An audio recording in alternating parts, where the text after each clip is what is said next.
Hi class, today we are going to practice summarizing.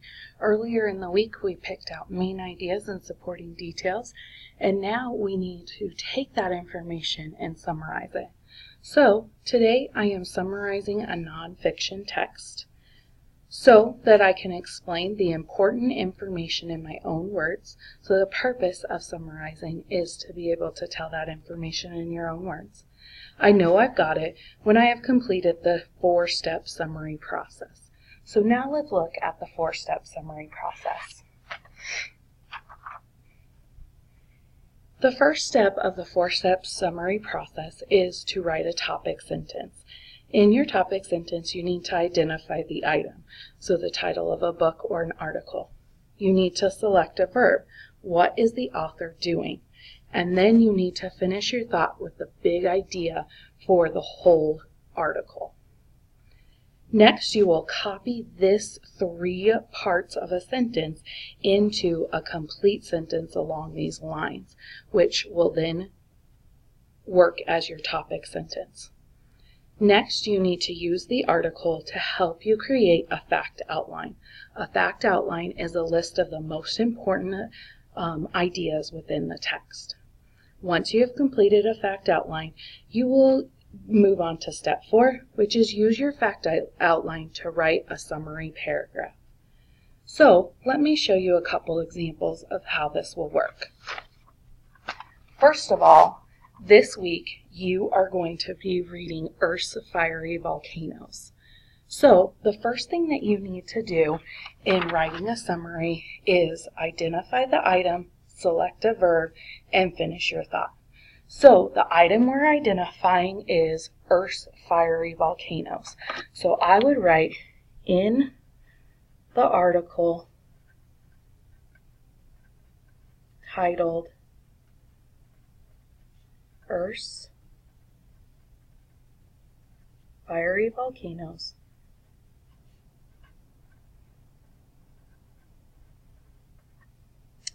the author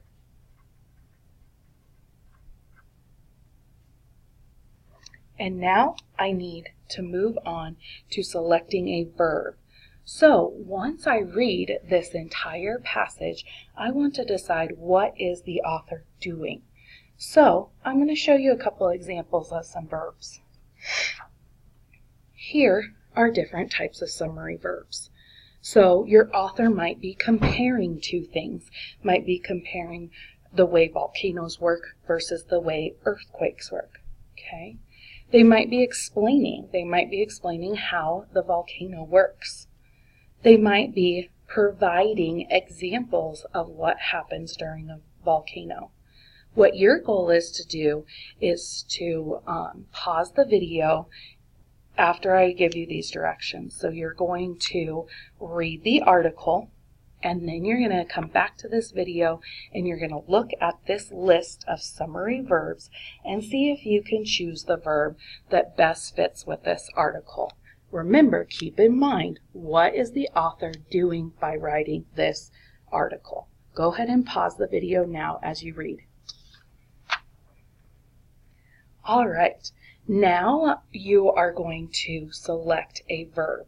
The selected verb goes right here, and then you're going to finish your thought. So you're going to look back at the summary verbs list, and you're going to decide what did the author do. Go ahead and put your verb right here. Next, you're going to finish your thought. So if you said gives, then you're going to have gives the reader information about volcanoes.